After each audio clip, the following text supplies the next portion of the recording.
dar khat le chan ve lo ri ta a an pathian begin khom tan ilangin i ka fal de buka mas kan phel ri me ne tar men ne tle me nei ti boy de hmet bok ne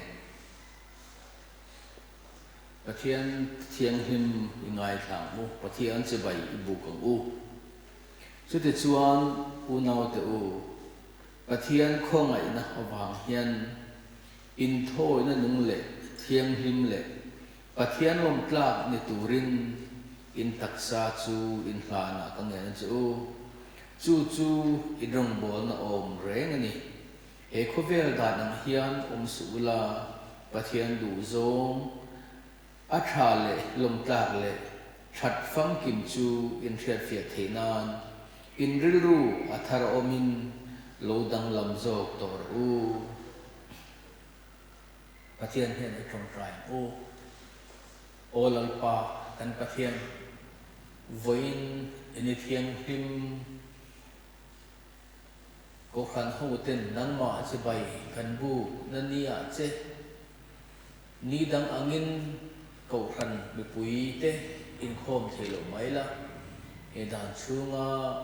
kan lom lu tu dan jaw kim thar te lom lu program ro chu kan han phang theya kan lom e mani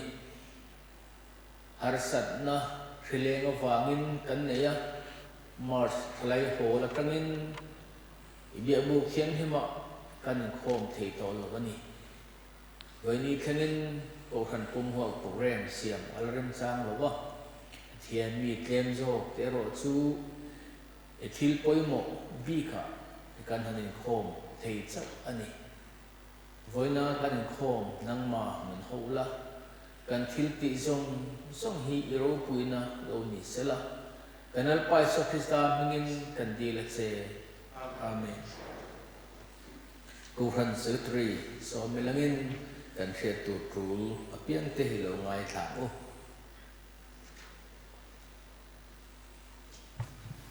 hei duan lo kangin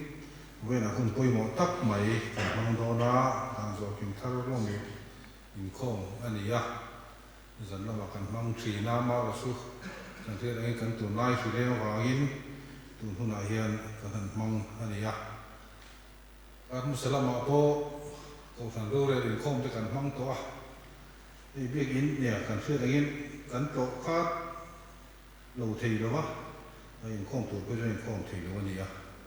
mo se hen hun poi mo hian bo ruak te ri deuh chu mi khina hriata en hun poi mo hian kan COVID-19 khile hian kan ri ru zong hi be in chu ko hen alu khat vek mai na pathian pol hei thei lo hian ti te ko thilom the ne chu wangin kan ti ta me poka e kan ri ru te po hun poi mo tak mai bang kan ni i kha heta ai la ri ru ku muai mai le lung du de mui mai khan ngai to na kha mang lo wi la ku takin tu huna hian pathian ma kan lo khol khom ani ti hria i la ku takin kan ri lu ta ko in se ri la adu om de ani ei kan han en vela kan in khom pok kan phim khur khop mai sarkar dan in thut khat tur puti fai tur mai tuam that tur khatiang te thei to kan han chu a so han sanitizer te ko kan han sob zela so te ko kan mang tangkai khop me kan uluka e tiang chuan sarkar pu in le si se na tu ngai fileng kara henga ta na thu te ko voina hen kan the ang zong so in kan zo mani ti kha ta ila kan thu kha sa ti ani lo tin hei room te ko a thoveng tu ro ni bo ro khelu tha tu ro ni ti te kha tu nai kan fileng a hi chuan ania ei kan biak in su te po hela mi hon ngai mi lo tu ro ni a so tu ga te po so hon ngai mi lo tu ro ni a apa ngai tu na su bi se e tiang za da phi chuan ai ta mo po kan hon meu lo kha eng kan pin dan te po ma ro chu e bo ruak thatak e thol tak ventilation thatak asa tung te gen well ventilated waya thiam zok te thurong an thlapin voina hian kan theng to ken ko kan ho ten kan chu ani thei to kan chu ani ti te po kha khe te ro ta I lengin a tho me in hei pa zan dia sacrament te po buat sai nia an pastorin a tre do na tin Orphan Committee mi tam kalkom aran chan lo wangin chung khat lai na te nu le pa te chung khat ho tu te u le nau te po kan lo mai lai kan tam lu tu te do na dam te po kan bo se mai do na ni kan ti chu wangin we na hian nu le pa te po in ho kuna an lo fe lo ni chu din si la an lo fe chiang lo ni chuan ma chuan thia yang hei tu ma nu le pa te po lo ka lo je ti tu po an vai lo ka lo tlem zong an local ania chu heng hun te kan ru ham le kan bo sei dan ania nu le pa le chung khat lai na te poin min lo thiat thiam kan di la du em ani ti chuan voin huna hianin mi som ni le pakwa le rol du tak te le rol tar te nan sungolom lu tar tur an han le ya tak zet ani hun kheng lo wa ko vel so san mai to po thil om the ria in chen khat te ro chu mai poi mo lem lo a lut no po the mong lem lo wa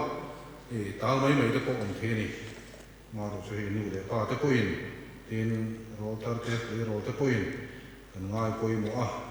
lu tu rang za nom lu tu za so ni po khwa kan kal kim om tak zet ani poni sera an hming hi kan siar anga in kal kim tho boka mai kan ti dan thinangin kan siar chu kanga upabial number masa in dot na chang kan ti boka chang son kum upa in dot te pon ti hen kan rem khom bok thina in poni se kan zir ti tu te ramin ilaya alisa kan su tang hian kan siar thapor porange Lalri nomi pachuau apa Joseph nian moya pachuau upabial khatna zi pui bor ram apa lam muana upabial khatna emiri lalpek sangi wanal sa apa wanal sama upabial ni na nu mo pa hin ka chu ti khan hin lam zo khan karon sia zel don ya lal nun sangi wanal ruata upabial li wanal ruati wanal ha izuala upabial li tiral ngai zuala tiral ti zama upabial nga zonun moi si de miliana upabial sari beauty zonun pui lalun moya bial sari rebek lalhim moi ld moya bial ria lalrem kim chong thu lalngai oma bial ria ke lalram moi ke lalro fela bial ria isak lalrem ruata ti an thanga bial khatna lalun moya Dr. Vanal Reng puya bial khat Marcus Laurin Diana Joseph Vanal Reng moya bial khat lalong sanga lalun sanga bial hi Reuben Lalsuanoma Lalro Liana bial hi na Henry Lalfoi Kluanga biak liana bial hi Isaac ke Chalthan moya Obeda ke lalram dina bial tum lalrin puya lalbiak zuala bial tum vial hangai zuala vandal zara bial di vi laldin thara vial chandama bial nga Jonathan lom zuala lalbiak loma bial nga Timothy lalbiak puya PC mau som dong liana bial nga Andy lalun puya ke lal soi moya bial nga Dylan mai sama pasuau Kenneth yang kluang pasuau bial ru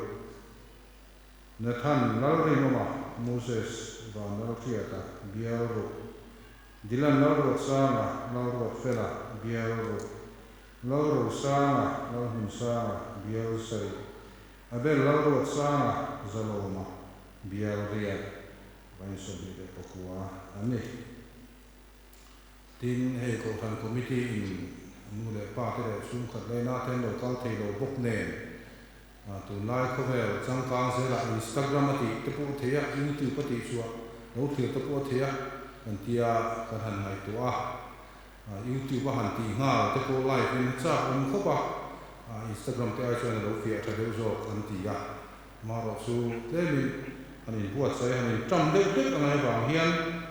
Instagram hian live in ti chu akila ti chuan an record anga in khom ban a hian YouTube channel a KTP channel an upload anga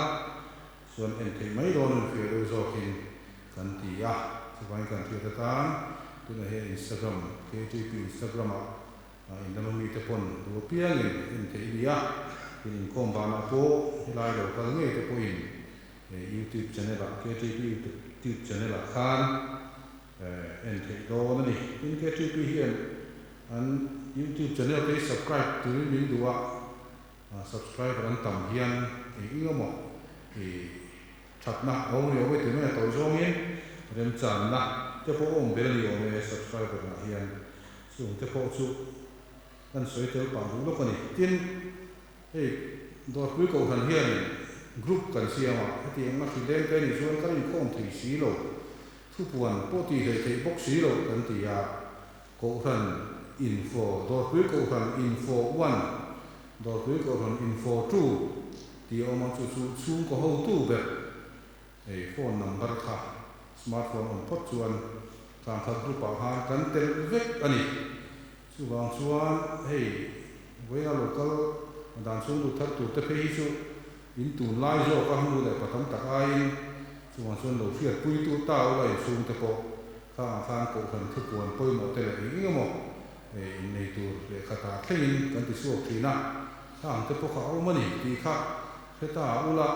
in phone a kha chuan group a in tel kher lo in number kha chuan ma ro su in nu te in pa ke ngi u te number chung ko ho tu number kha om zero ni chu lo fiat pui ta ula kan in cha bo ko ni ti chuan khami group han soi ta ka khan kan pastor usoi tu cha zia Christmas tu cha zia le kun thar tu cha upa ko a ni lo upa la bi kluang zia kan lo ti suak do na su te ko chu lo ta ila in Christmas kun thar chu en khom kai thoni da ko ha khan kan ti suak anga tin chu da ma piang ko han ni te ko han ni pui te sia ko chi chu kan ti suak zel do na ni in ke TP YouTube channel a ve Christmas ni le kun thar ni choma da som khata ve ve kan pastor tu cha Christmas ni ya in upa to arla zawa tu cha soi kun thar choma da som khata tho YouTube channel khan live in ain the book do na ni khang te kha no se ta ila smart TV nei tan pe chuan lian fia tha zo ki en the nga nei lo po in an phone te po khan ain the do ni ti te po kha no se ta ilangin tho me ni kan soi ta an khan kun thar te Christmas te po kan hong thei don lo wa ruai to kan thei don lo wa ma ro su he ma te hian pathian po na hun du om tak Kristane Christmas le kun thar mang thei nge turin hen filen kara hian pathian ro pui zia pathian de na hun atan te po mang thar le ila tin mi hring ten kan ti thei at le zia mi hring te kan lo ro pui to lo zia ko ve pum pui a hian heng thiat chu tir te tu te po ni sela kan Christmas le kun thar bang hei thei do te po hi heng filen awang hian chung ni ro te po chu pui la Christmas kun thar te po te po chu khan ni cha bu kan ni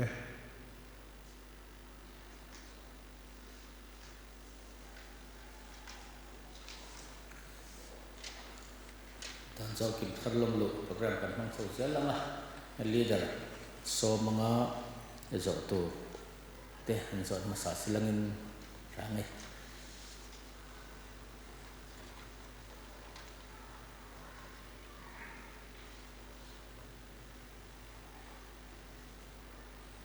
zelaite ding role ro chung le bia chung chang kan zo photanga chime zo trole bin ke zo chodonia dor pui bia to pastor tunge ni do pui bial chairman tungeni do pui bial secretary senior tunge do pui bial ko khan zange han sei te u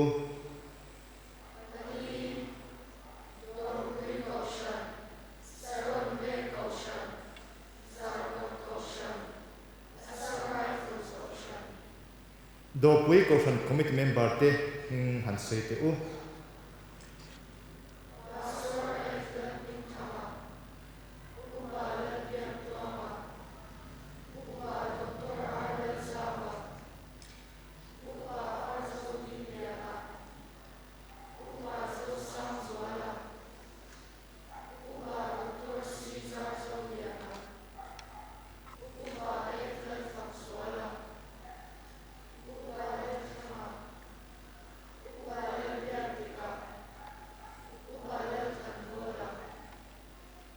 do pui ko khan is a committee chairman tungeni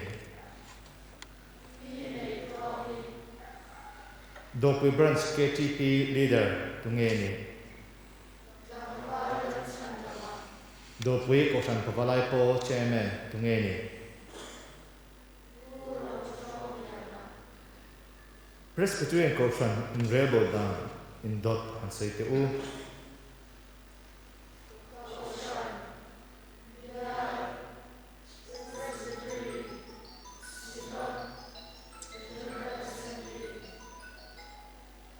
na chuan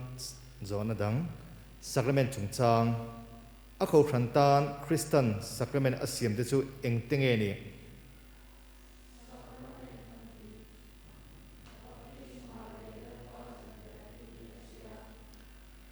engatan nge Christian a kho thrantan sacrament asiam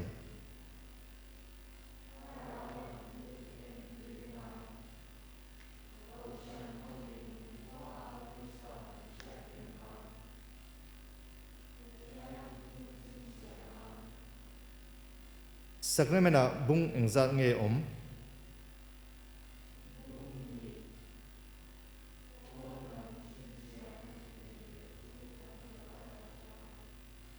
na chun baptisma chungchang baptisma enge ni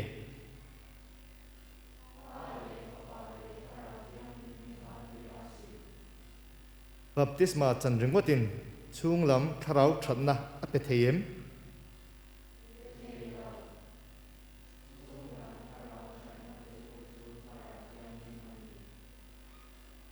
baptisma ve khat ai tam chantur ani em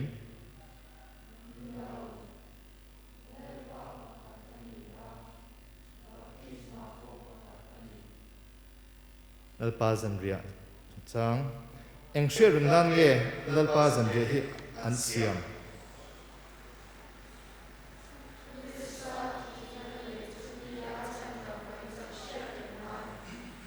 lalpa zanria atana thil han te chu engtenge ni eng tiana nge ni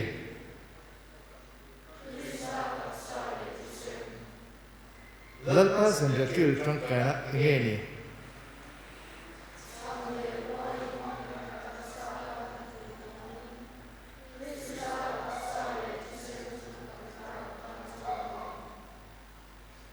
ko khan thurin Bible tung sang kan thurin pakang lain engtin nge asoi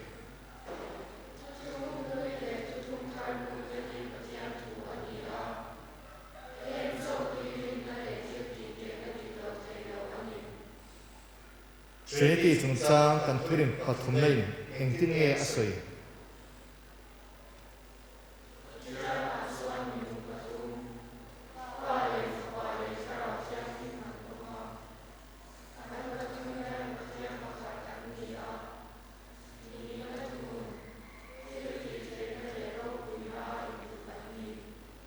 True.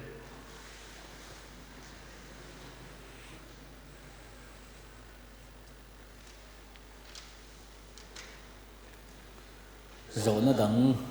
anin zot vele anga zona panga ka zo tang seunga apanga na hi imalin changila adang hi chu arwalin chang maila athau be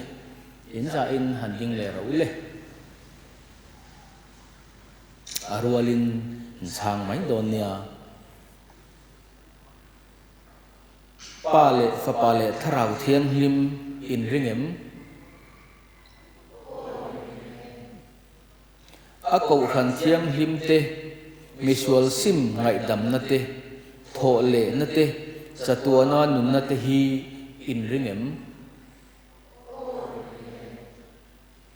tharau lam that na don na kong poimo sakramente pathian biak in khom te hi in ngai poimo em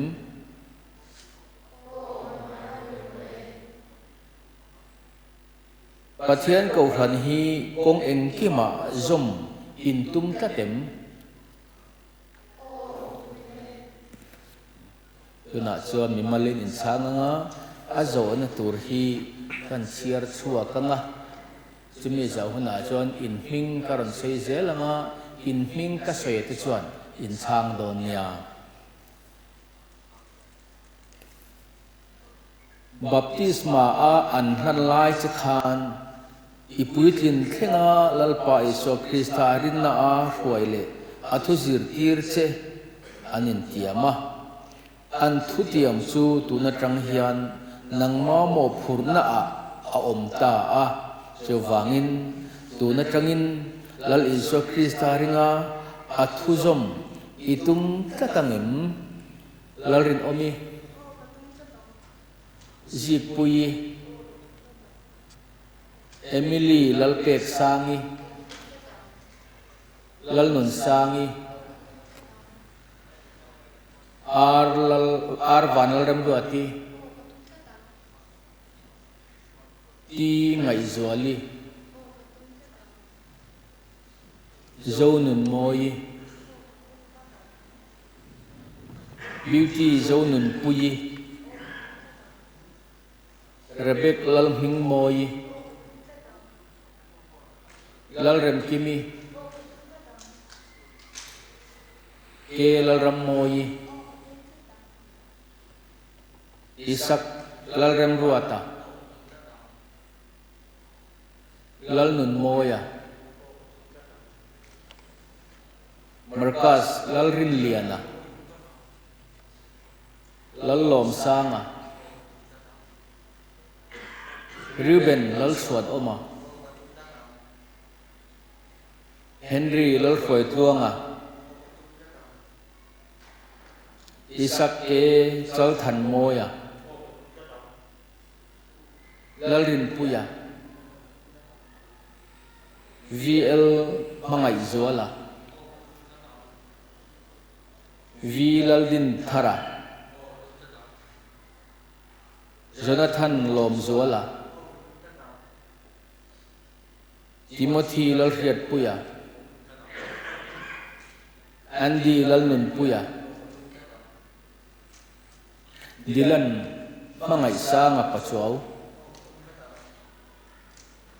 Nathan lal rin oma Dylan lal ruat sanga lal raw sanga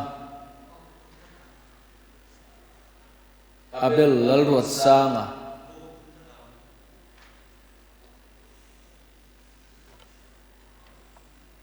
an ma ni lom lo na hun kan nga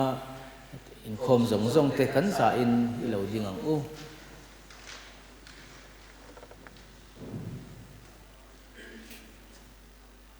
u naw te u baptisma khan pathian chung ta zinga telve tura chin chia en ni ta tuna hian nang mali du than nge in ko han hova tela Krista thu puang zel turte thuti amarin turte in ser thiang him zel turle Krista khongai na dong turin in local ani tuna hian nangi ming kan sei so tak te kha kanal pai so Krista ko han ho lal berle lu ber hingin a ko han ho hian lal pa dan le a sakramen atang te a tharau lam that na dong turin ko han ho in pol na fam ke ma chuan kan lom lut a cheu thi thengin rin omin lo omro ti chuan nun na lal lukhum ka pe ang che lal i suan ati kha pale fa pale tharau thian him hriat na chuan in lo than len the nan le wa na mi thiang hlim te in pol na fam kima in lu the nan lalpan atharavin tran puin mal som cheuro se amen trong trai sak na hun mang turin upa biak luanga so mange trong trai lu lal pa na pasian với hi ru pian thì cái nào thì đồ kia con thấy hồ sacrament July bi som hi de kapua te su ko hanin dan su halu lom lu ta an dir su zama sani mai ta dir dir tu sa tak min te ka wang ten lom thu kan fila che dam am ni sela tu nam la yan su ko kimin ko ran hoin e bi agin khatyan an lu hu ni kan tôm pin kan zom tu ni a zain la ve na chan mi kem te an lom lu na oi mo tak mai kan hu pe ni eng ko ni sel pa kan hun tong zela mi rem ko na kan san wa hen lom tu kan sela che wa na mi ho mi pui ten eng kan lau ve ni a ko ran lam chu kan lom lu te an lom lom ve na ko ran thiang him cô thân đàn rõ kiếm cô thân na bị quy thiên a mày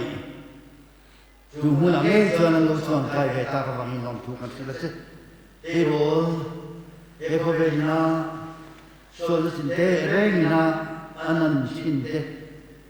thêm là xin rèn to tu lệ bồi là xin rèn na người về thì lại anh cùng lệ anh na cùng lại lỡ pa apoi mo lo zuale em mai ko no tin kan thi re na chu tiang ko ve la kan se na na se na chi tin reng mai se ta na se mai ko ve la ba ba hin na ani po su ke ma chu la tung so ba eng ko ni se na ma pi fia ko ran dan su lom lu an dam su mun tur ko na ne iken ko so e bo e hun ro no tak le an ko ve san so tur anh nói sống còn tụt tới cùng một lần vết tụt cái tiền xuân, thật ra cái hồi số là bao, cô hana chỗ này là khốt lang, rama, bị bụi ma là bao, mình chẳng phải tập mình thấy tụi mình vượt sấy là, cô han vượt nhiệt mình thấy tụi mình ăn rồi, vượt sấy như thế, có vẻ mình cũng phục thọ, giờ nó chỉ phăng phăng cái món thọ tụt chỉ phăng phăng cái món đó còn thọ em,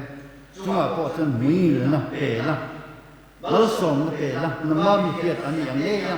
an lam chu mu zong song chul pai ku ro bi ko tak la he ko vel ti lam cha tuan hun an sen hun king ko in nang ma ne la him ta ka alo lo lu fek he na tu koi vai ne hian dal pa he ni ro pi le lo mu ma hian an tan kan di saket ro pi na zong zong ta ni sila na li so ki sta hin kan di de amen ne itruang o humdang ang chumi selang chuan dan zo kim tharlom lu te hi ko khan committee member tin kan han si bayanga in ko khami pui te po in khomin ko na kan so lo na kan min si bai tur khani a ma se kan thre dangin he kan hun ton kan thria a he wang hian tun huna po hian he dan zo kim thar kan lom lu te po ko khan committee ten kan si bai lo mai so ani tu nak chuan sacrament tho lom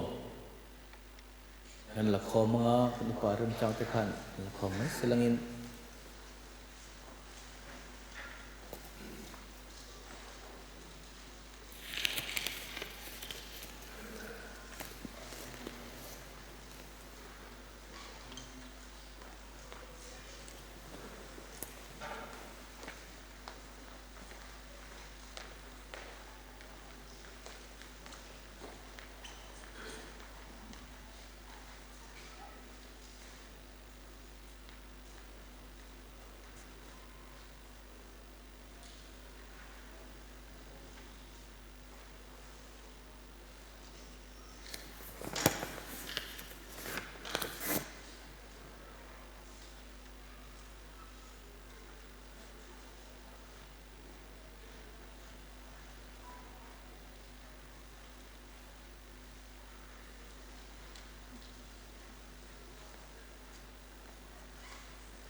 tin e ko wang e po e kan sei ani kha ne sacrament lal pa jan sacrament e kan san hian kan pa ten chang anon semanga anon sem zo kan san zo kan e zo hima trong kai thina in suni zo hima chuan wain sem ani le thina suni kan san zo hima chuan kan trong kai le thin boka e sacrament kan sana trong kai na hian trong kai lan tu bi awma chu chu kan lo zir to em ka hrelowa Christian nabu number hek number zarup somrup palina chuma khan oma hek number zarup somrup palina chuma khan pahi oma e kha kan bu sok te ko kan pang theya kha tiang si ani lo ko in kha akai khoi na a mangila kha tiang khoi khan sacrament kan chan chuma son from kai tu ri pahi na zo kha kan share swap rim mai abu ke no te ko kan lo om thia he tiang sia kan trong kai lo ni koi he tiang lam khoi hian kan trong kai thin do ni lalpa kan pathian nang ma pol tura i do kan run thai hian kan suwa i that na le kan ta na thil min ti sak zong awangin lom thu kan thila che min sandam tura i fapa isu krista min pek hi kan lom na berani keinin pol che kan sak ai hian nangin min pol isak so ka in pol thiam him lalpa sanria min pe awangin kan lo me misual kan i awangin ingai dam na kan ngaya kan sak lo awangin i tran pui na kan ngai ni sang le wain hi kan nun na atan so ani angin nang su kan thrau nun na so ini ti min hriat chian thi rang che namma chau suan chatuana kan nun reng theinan le nangma anu na su kan nuna a theinam i thrau thiang hrimin min puyang che ti in khatiang oi song khan e kan trong trai donya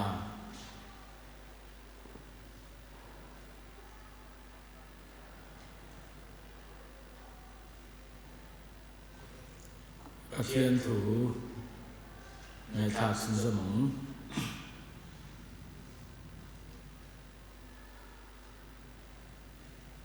dân sinh phá lúc có diệp búng sầm thị bạch hỷ na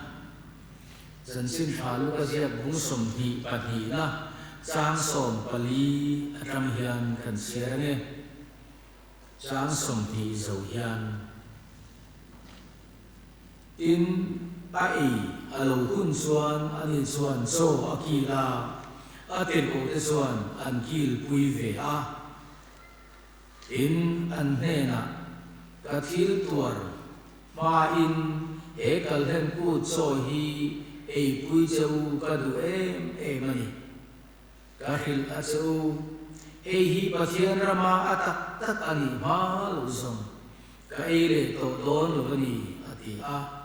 in no ala a lom thu a se zo in hi la ula in semro kahil asu tu na sina pathian ram alo then ma lo zong grep huira tui hi ka in le to don lo ni ati a in sang ala a lom thua se zo in aphela an ne na pe a hi ka taksa in aya pe tu ra suani mi fiat rengan hi ti thin ro u ati a in zanria izo in sutiam oken no su ala a he no hi kathisena thuthung thar suani in aya swap tu ra su ai thu poi mo tak lal iswa kan fiat reng tu zia ani poin min fiat reng nani ti thin ro u ati hi he hun boi mo thaka thu cha hian man ka du ani lali suan he sacrament boi mo tak hi min rian le na te thin ro u ati zan ria hun hung azir tir te akil puya achunga thilo thing tu ahia pathian ram atak tak khen ma lo suan kha gre phui ra mi kha in to don lo kha chang kha ai le to don lo ti ahia man tirin thoi to don pathian ram ruwa ti ho ting turin pathian gong siam tu zo tuan turin ai bo sai azo to tre to ani alun te po ale ngani ama aom to silo suan azir kita zinga ama isu krista om to silo suan athu te an lo ngai poi mo to lo banga azir tirna lo ang te poi na lo ko sa palang te po lau te po ni mana ama kha ren turin ado a mi sha dengan hi ti tin ro u ti in azir tir ne na asia hi kan ne na o asina ani lali suan nang hian nang ni ho hian mi ria dengan hi ti tin ro u ti in kan ne na asini ti ni với ni hian kan pom thắt apoi mo o me nên china tani lom lu na khan lali suan thì khanin rin omin lo omro ti chuan nuna lu khum ka pe ang che ti in asoya hei hi kan tan apoi mo ama kan khiat na turin thì khana kan rin om atul khat ani su thì khana rin om su ari om ang o ti in amai to thi mai the ni e tu nai ko la hi suan bu lo kan nei to lo bu kan de mai to si lo bu zem ti te ko han se do ni la in ji a na fia to ko in ka ring box se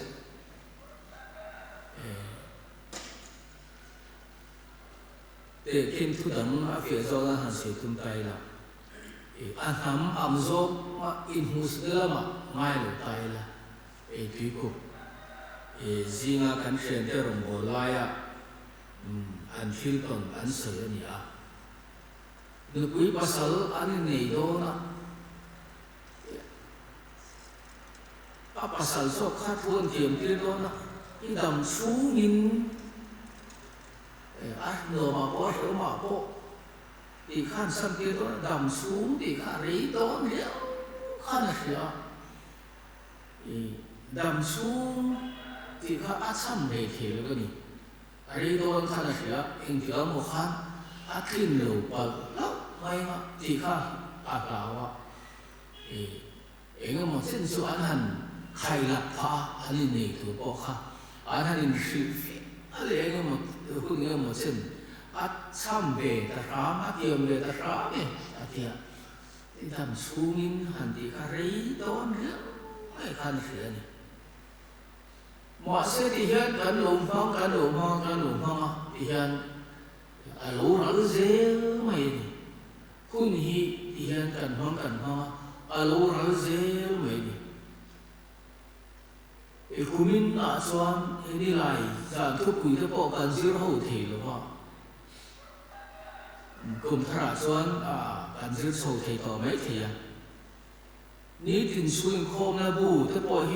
hi xuống khắp là cái này cơ mà cùng thắt đi ra xoan cái khát lệ khai thì hiện bắt sọ về âm linh sự cùng thế tiếp cái khát lý khát áp cái khát cái gì mà lệ man sự rồi đó mới ô hẳn kia mà xe cùng là chuyện vẫn lô phê dấu lệ ta chứ mấy đi cả xuyên khom của nó bù bỏ khắp ní lại dàn thuốc quỷ bỏ khắp giữ tay là thêm mà cần giữ thế cần đồ giữ dấu riêng mấy thôi kun hiệp cần dễ là thì hiền anh này cái nằm đi hô bộ sẽ nằm cái tan xoan mà ní nó có piang cái một khác in nhia thì gần dan zo kim thar ilo ni ve ta de mai ni kum som pali ilo thing ve der to pa ni lo kum kha an ti a e ke ni te po hi han ngai toi la nam ni ai son ni kan u pa ve kham la ma e ma ni a son u pa ve de riau to den ha den sia kum som thum suam ti hian kan lo rong boi lim kan lo sok ve kan lo ve der to ni ma kan ong to hun sum ko ma se kan pi le pu te kan u pas ne te san me la phun lo pang ve em tho mai hun hi ti hian akal kan lo hong zo ve zel mai ni ti hian he kan hun han song so mai hian la li so na koi mo ti su he sacrament thiam him ma atak sa athisen kan ta na han do na ni chumi a ma mai na kan ta na atuar na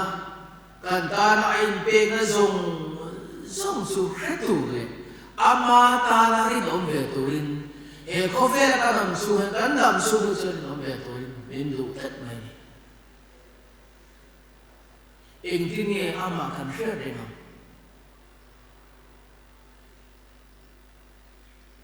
ama heren si intellectual kan ti do dum nia mi ne pui pasal anin ne ya ne pui pasal anin nei to chuan anu pui khan a pasal khan ne pui ka nei to pasal ka nei to ani ti a shat reng na tur poi mo tak su kha a ko pui dan khan arin om to turani e ki sin pui ka nei to pasal ka nei to a chuang suan mi dang mai zong ka nei arem to lo kan pui dan ka pasal tan karin om tak to turani chu nu pui ka nei to pasal ka nei to ni ti in shat reng na poi mo tak sun tu te mo nu pui nei to si pasal nei to si a pasal an pui ta harin om lo wa tu te ne na ma in pop a forvel anom khasan kha nu pui pasal nei to sharing na dik ani lo sharing na dik ka suan nu pui pasal nei to awangin kha a ko pui dan khan arin om to tu ni su tiang suan ke ni po lali suan min sharing nan hei de thin ro u atia ama kan shat reng na tu su ama tan lali suale he a ko han athi sena alei tan hian kan rin om tu ni ko han du lo zong kan ti arem lo pathian du lo zong kan ti arem lo pathian du lo zong nge ni ko han du lo zong nge ni ti la su kan rem em se tro rui thei thil ti arem lo rup arem lo nu le pa thoi te ko khana akula kaya kan ti thei to ka son kan ti ve te kha ama set mai in lo thang yen je lama ngai zong te po in la ne yang le pui pasal te po in la ne yang mi ring tung sầu ta na pathian ruat ani ve tat ngai zong ai te hi sual ni alo ma se ngai zong ai po ni ila nu le pa ko han le pathian du zo ma kan ni kha apoi mo ta ni sual thil ti ahun ba mi pa be chen fan tiang si te arem reng e tu lai Valentine's Day te an ti a dik lo tak te ran phang ma hen te ani reng lo pathian in mi hing te su in mel du na te ne mai zong te po ne no kui pasal ne tu te po in atia lo ma sela ama ring tu ka ni awangin sacrament kan sam la li suan min sha reng an hi ki thin ro ati a ama kan sha reng na tu ama ta na rin la li suwa ta na rin adu zong su ti adu lo zong su ti lo kha na mai mi apian thar to chuan la li suwa du zong le du lo zong su a khe nge nge ko khan du zong le ko khan du lo zong su a khe nge nge chu bangin e ki su i suwa ring tu ka ni a ko khan mi le sa ka ni a sacrament kan chan ho kum khan la li suan min ria ding lan hi ti thin ro ati kha ke chu at ke chuan ka changa chu wang chuan ama tan ka rin om don ka dam chungin ka rin om don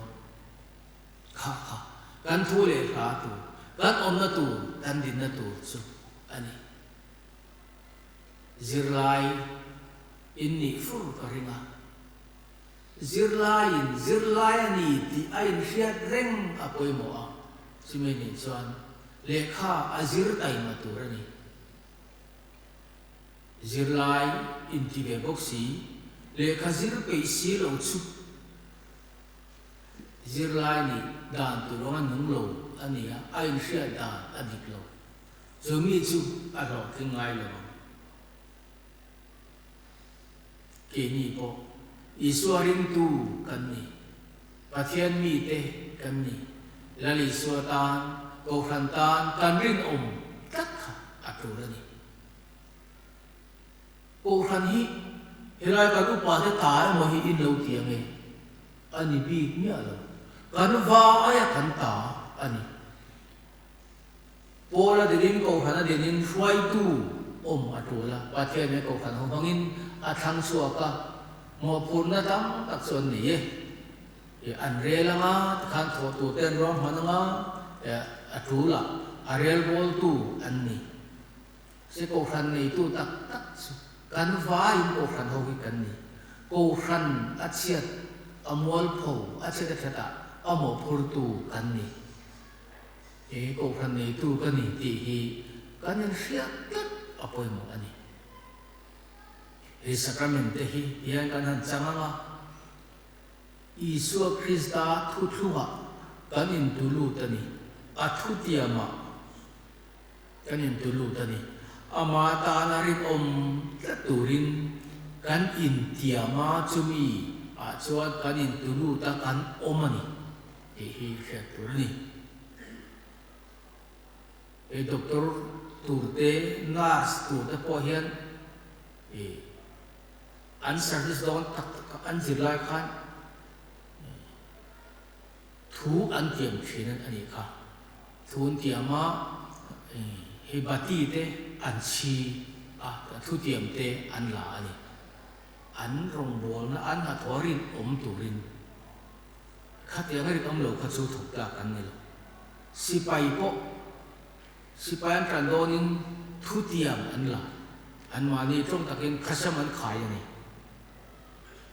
kami an an ton huwa khachuan sipaya khan an rin omanga atul chuan an nu le an pa te nge po an kap mai turani atul chuan ka nu le pa ka chung te po ka kapang ti thu tiam an la ani chu tiam se chung ke ni po heta atul chuan al isua le ko han ho tan hen athi po ka thi mai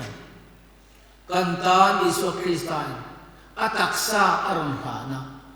kantan atisen alwan raltira chu thu thonga chuan khonge ka hanur ve tiang lali suwa thra nan atul ang selna to thenga tuar turin thok turin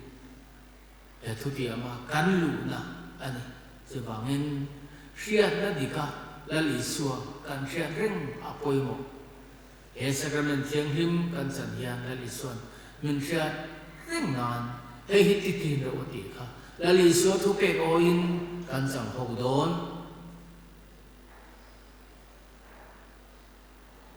iso thu pe zelin kan hun kan hang so ze donia lalpan kan za ta min so sa theu se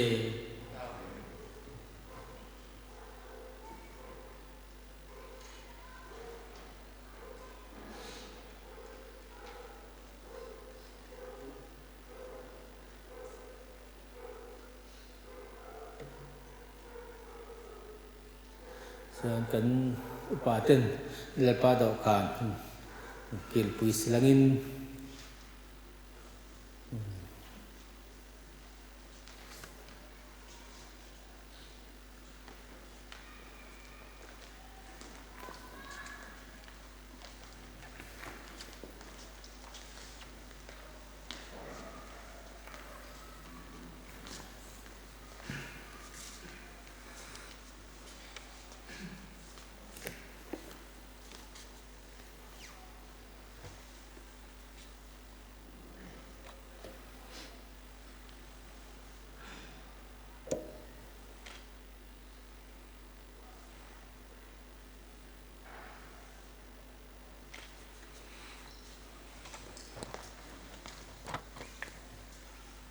kan lalpa dawh kan hi sim na dik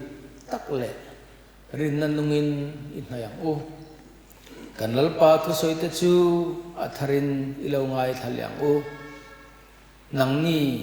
thokrim le phurit phurjong zong te kan hne na local ula keiman ka chol ti rang che ngai te kong khar bula dingin ka kik hi tu po in ka ria a kong a hon chuan an hne na ka lutanga an hne na zanria ka enga ani po in ka hne na ai bokang ati kha zol nei po in puan ni lovin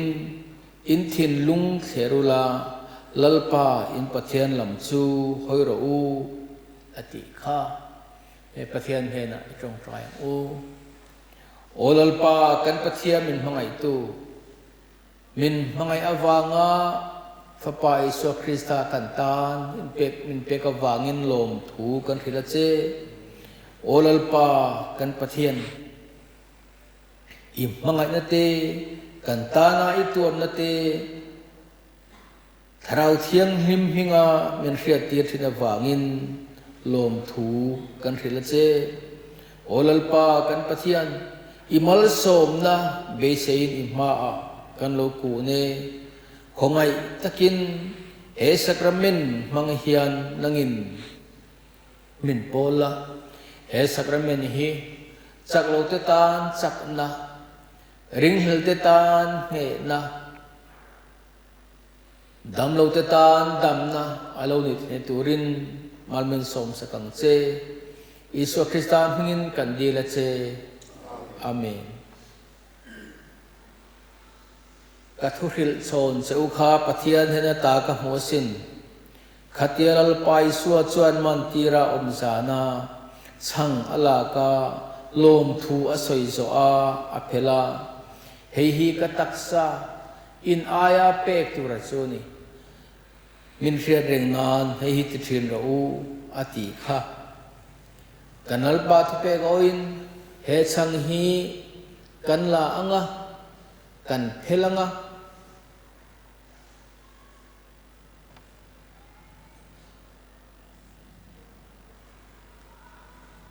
ama kan hriat reng nan le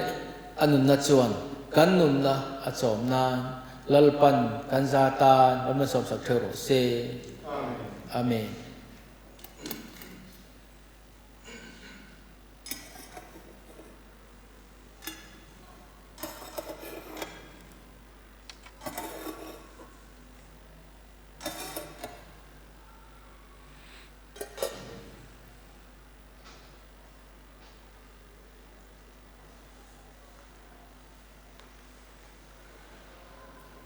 hi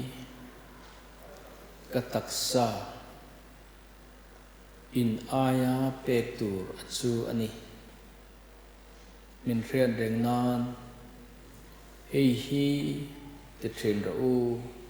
kanal isuan ati kha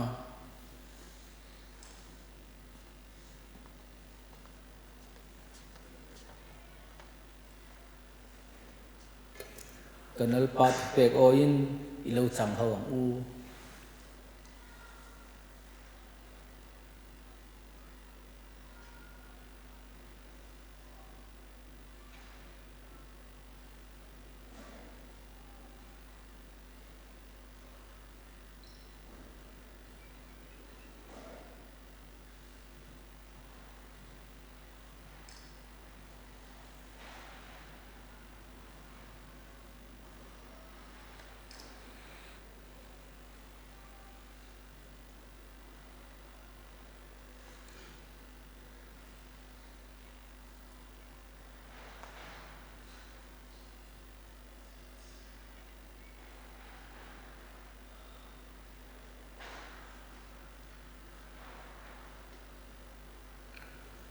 chutiang boka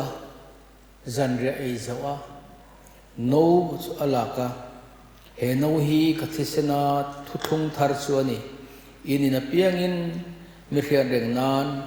hei hi ti thin ro u ati kha kanal pa thu pe koin he no hi kan langa kan inanga ama kan hriat reng nan le ama om tharau thiang him chu keimania chenje theinan lalpan kanjata nunna som sa thero se amen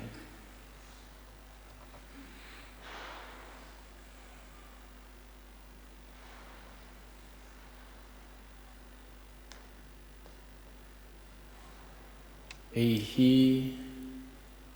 kathisen sual ngai dam nana mitam takta na chuak tur chuni inina piangin min hriat reng nan hei hi ti thin ro kanal isuan ati kha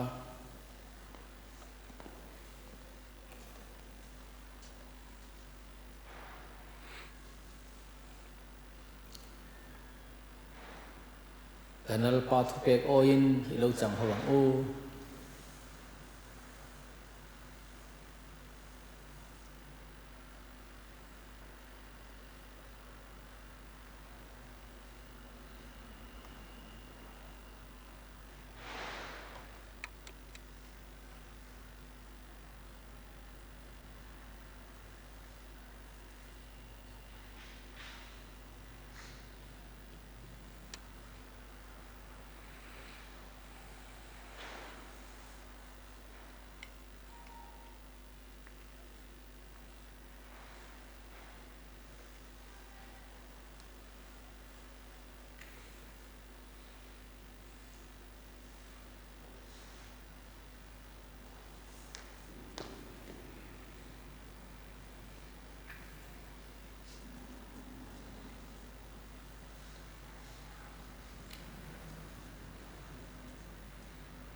hei hi ka taksa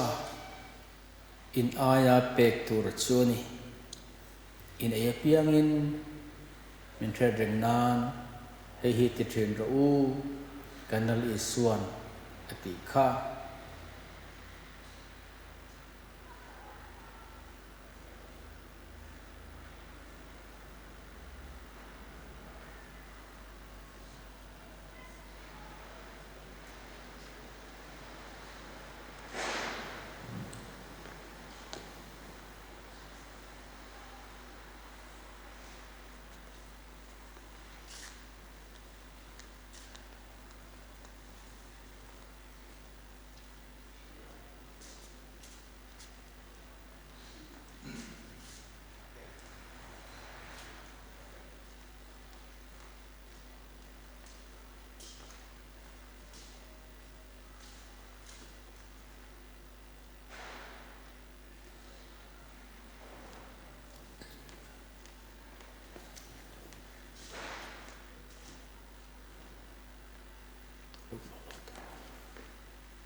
pipa bana hai asir te sa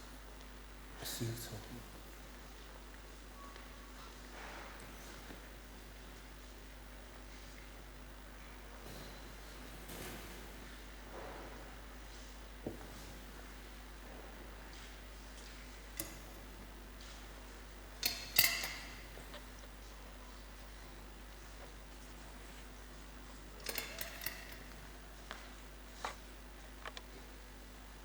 chu chang chu in aya no chu in na piangin alo kolle ma lo zong lalpa thi na chu in an ti train in si a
kan chang kim a ngai langin lalpa to khan te han khui la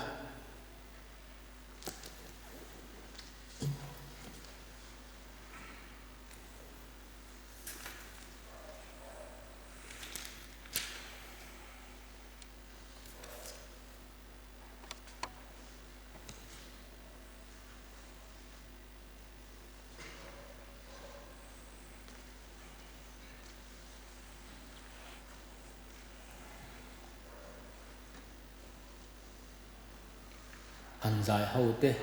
chak om hle ma selangin aram chang lowa chawang chuan kan dinganga Christian labu number jani somni pathum nami ka chiar chu kanga ka chiar chu zo tong trai na hun ka ma mal som na in kan in khom ani ta donia kan za in hi lo dingang o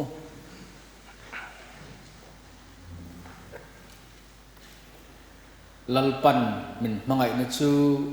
van rang kachak ram kalsanin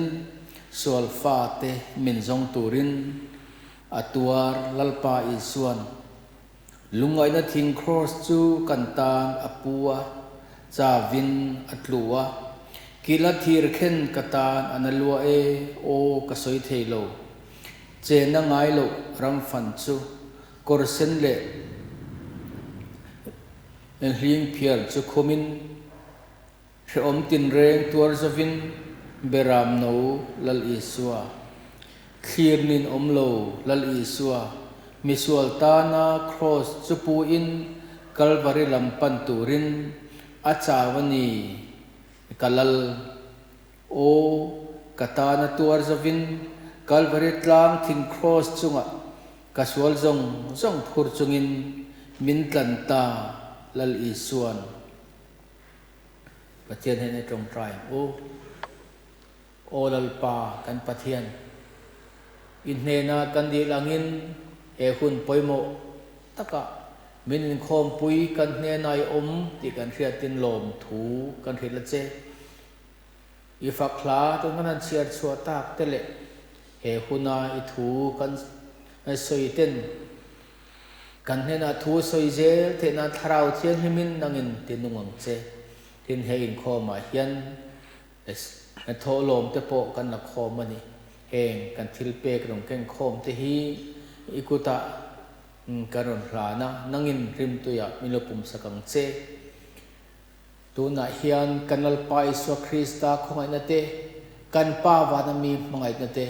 tharau thiam him om puina le kai khwan du om tak chu